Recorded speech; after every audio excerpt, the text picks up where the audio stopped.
area, every region is saying that we need to have our fair share, and Samburu County is saying the same.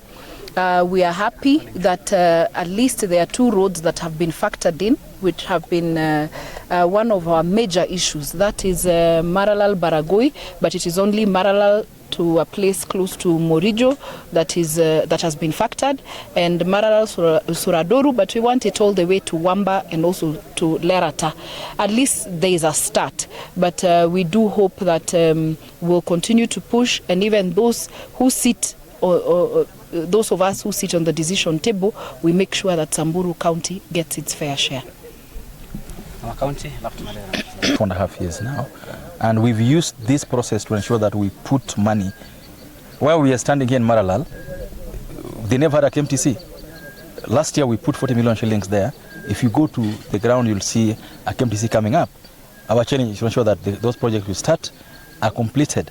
In my own constituency, we've done things there using public participation money. And so this, I can assure you, is not a public relations exercise. It's a very serious exercise. There is money allocated, put aside for projects that come from the grassroots through public participation.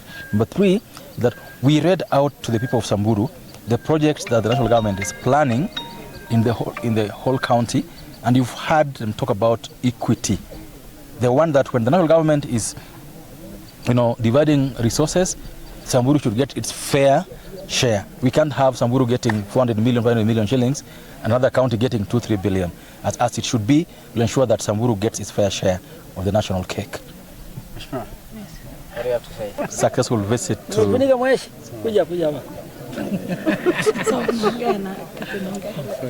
We've just completed a very successful visit to Samburu County. We came here for the public participation and public hearings for the national budget 2025-2026 financial year. As you all know, the Constitution requires that when the budget is being made, the public must have a say in the process. When you're doing the budget, as the budget committee, you must ensure that what is budgeted for has come from the grassroots, has come from the public. And so we are here to fulfill that requirement of the Constitution, that the public must have their say in the budget. As you saw, the people of Samburu turned up in big numbers to come and tell us what they think should happen in the next financial year. They've spoken about bridges, they've spoken about insecurity, they've talked about security roads, they've spoken about the hospitals that they have here, sub-county hospitals. They have talked about the new sub-county that has to be operationalized. They have spoken about ensuring that we're able to pay, especially those who are helping with the security, the NPRs. They have spoken about the electricity that passes through here, through Loyangalani. They are saying that the stima inapita hapa lakini hayanguki hapa. So they want us to ensure that the money is put to ensure that, They talked about the very poor and non-existent sewerage system in Maralal town.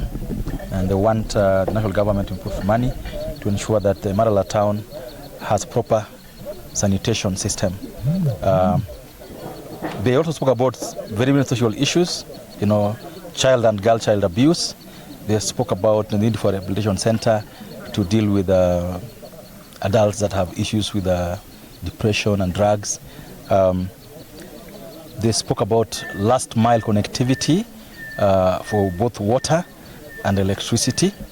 And above all, they said that some quick wins that they really want to see us deliver to include floodlights and high masts to deal with security and runaway banditry. And they have identified the things that they need, like I've enumerated. And we hope that as a budget committee, we should be able to respond to most of them positively. Chair, the clarion call from Kenyans has always been you use this public participation for rubber stamping. Which way? Majina naitwa Paul Leakono, mkazi wa Maralal. Na siku ya leo ni siku tunafurahi sana kwa sababu ya waheshimiwa na timu ya budget ambayo wameweza kuja hapa na tumeweza kuwasilisha mashida zetu na yale yote ambaye tulikuwa tunataka tusaidiwe. Hakika mimi nasema kwamba wamefanya kitu mzuri sana, nataka kuwapongeza sana kukiwa na waheshimiwa wetu ambao wametuletea hao wageni kwa sababu wamekuja kusikia mashida zetu, na tuliwaambia wote, tulisema kila kitu. Tunataka tu kuwaomba ya kwamba kwa yale yote ambayo tumewaeleza, tafadhali mtufanyie. Tulisikia hizo pesa ambazo zilikuwa ziliwekwa kwa budget hii ya Samburu, na tulisema tuongezewe ili itupate kutusaidia vizuri. Bado tunaona pesa ni kidogo, lakini tunasema iongezwe. Tunaomba rais wetu na kamati ya bunge watuongezee hizo pesa, kwa sababu Samburu bado inahitaji vitu vingi sana, haswa pande ya barabara. Tuliona mabarabara nyingi waliweka budget ya maram. Hata sisi tunafaa kuwekewa lami kama kaunti zingine.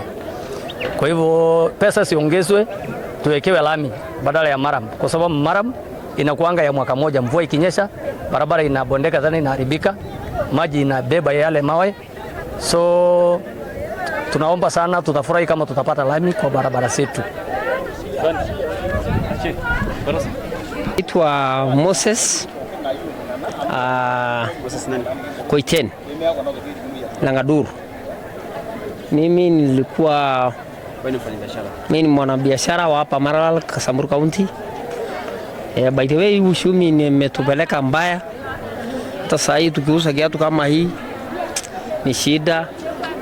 Hata mtu ambaye anabeba viatu, wale wanauza fimbo pia, tunaona kwamba ushumi pesa, watu wanasema hakuna pesa. Hata mimi mwenyewe sina pesa, na tungeonelea kwamba tusifinye ushuru. Msitufinyilie kwa ushuru. Tunaomba at least budget muangalia mambo ya wanabiashara, at least tupewe hata loan individual, na hiyo itakuwa mzuri. Tukipewa loan individual itakuwa mzuri.